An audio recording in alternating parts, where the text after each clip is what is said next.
The following newscast is based on the wide world of social media. The stories are real. The reporters are really real because they are you, the members of social media. All Facebook names have been abbreviated for user protection. This is the Social News Media Network.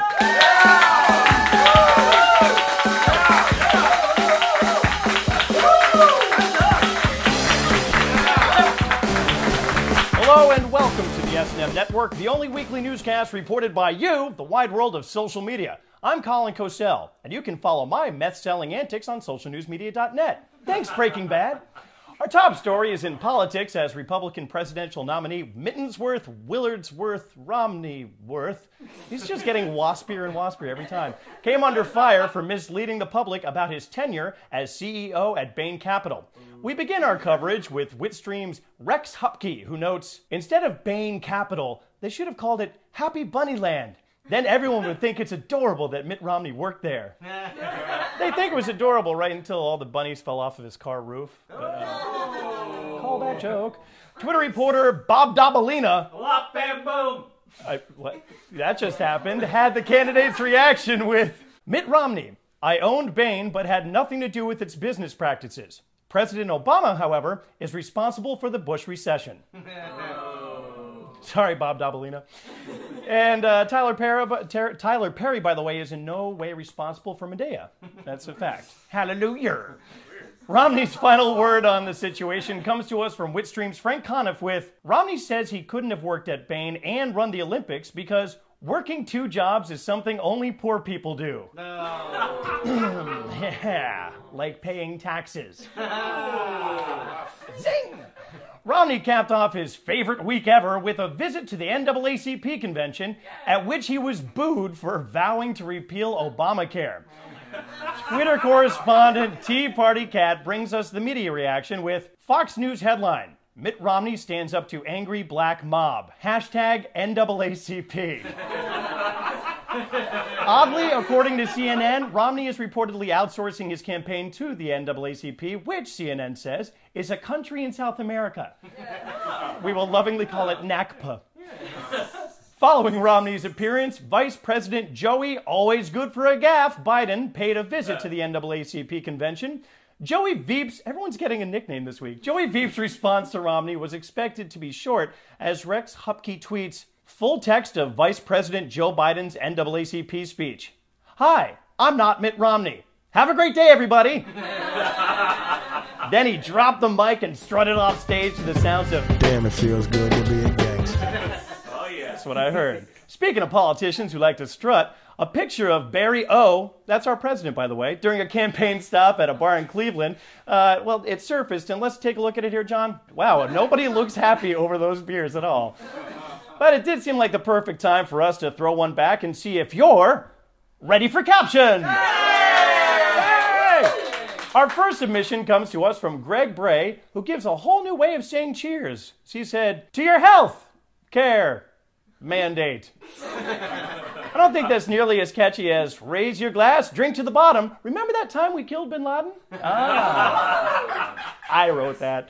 Up next is Chris Joslin. She said, this was a much better idea than speaking to the NAACP. Cheers, bro. The president calls people bro. That's awesome.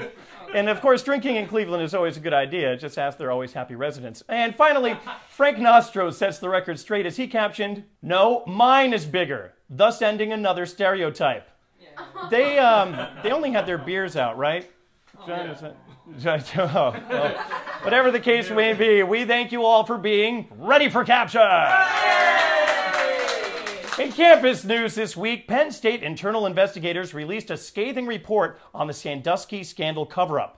But we think Witstream's Will Hines summed it up better with his tweet, I guess the best way to sneak past Penn State's defenses would have been to run the ball up the middle while molesting a teenager. Now, I'm going to say that's a little too soon and a little too hard on the tight end. Witstream's Peter John Burns commented, say what you will about Joe Paterno, the man knew how to run out the clock. Well, one thing's is for sure. There will be a lot of short rushing plays and quarterback kneels in Sandusky's future. Hold on to that soap, Jerry. Too much, I guess. This week in internet news, Heavy hitters Taco Bell and Old Spice went head-to-head via Twitter, with Old Spice firing the first shot. It was kind of like watching your weird old hillbilly uncle trying to arm wrestle his 19-year-old Mexican wife. I don't see how that's hot. Sure. Old Spice started off the beef by tweeting, "Why is it that fire sauce isn't made with any real fire? Seems like false advertising." Well, Taco Bell shot back immediately by noting, "Old Spice, is your deodorant made with really old spices?" That's a good question. Much like the famed East-West rap feuds, others couldn't resist chiming in. Twitter reporter Life in Shambles commented, "Agreed. I fear that my volcano sauce may not contain real volcanoes." While the sauce may not contain real volcanoes, Taco Bell is notorious for turning people's insides into molten lava. So, we are grossing out the crowd this week.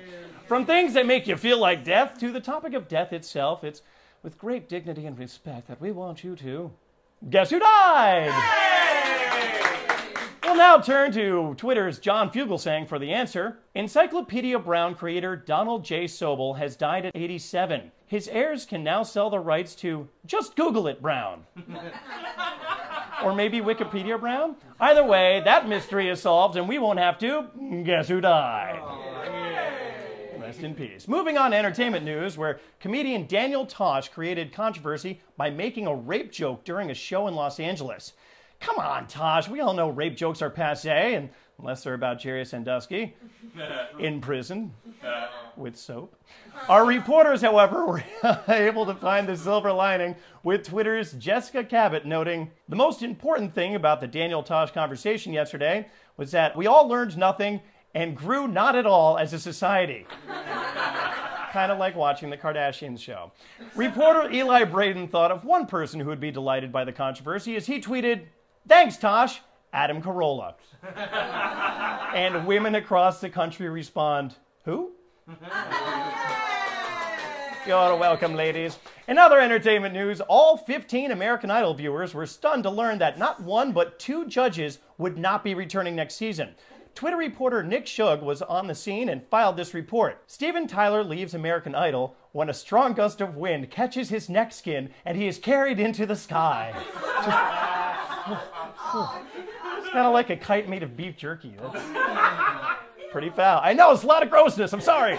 Witstream's Jim Earl has the scoop on J-Lo's future. In his report, Jennifer Lopez says she's leaving American Idol in order to spend more time doing something that's just as pointless and irritating. Kind of like marrying Tom Cruise.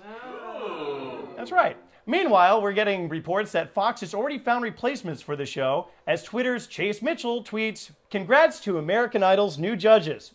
A lady who placed 4th at a karaoke contest, and a guy who once hummed Mambo No. 5 while taking a shit." Kudos to all of you who remember Mambo No. 5. And that's actually the criteria it took for me to get the job here, if you were wondering. The Mambo No. 5 part. Anyway, best of luck to Steven Tyler and J-Lo in their pointless and irritating future endeavors. In other news this week, San Diego's Comic-Con 2012 took place in what the Guinness Book of World Records confirms is the largest gathering of unintentional Kevin Smith doppelgangers. That was easy to say. Witstream's Damien Fahey noticed one particular absence from the convention in his tweet, "Comic-Con is about wearing a costume to worship somebody with superpowers from a book. So why isn't the Pope there?" That's an easy one to explain, Damien. He's too busy running NCAA Division I football for Penn State.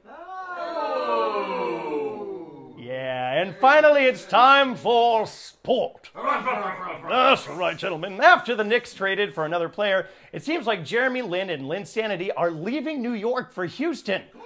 I know. Or, as Twitter's Sports Guy 33 reports, after winning over the Asian community with Jeremy Lin, the Knicks now expect to win over fat people with Ray Felton. I guess this marks the day Chris Christie becomes a Knicks fan, huh? That's right, Chris Christie joke. He's fat.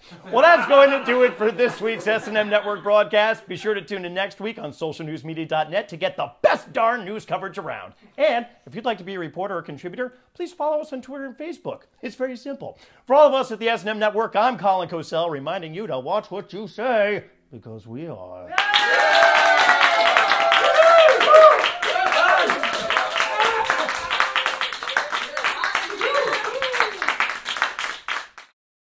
Okay, camera is Fenton. Everything? SNM 125. Jesus Christ.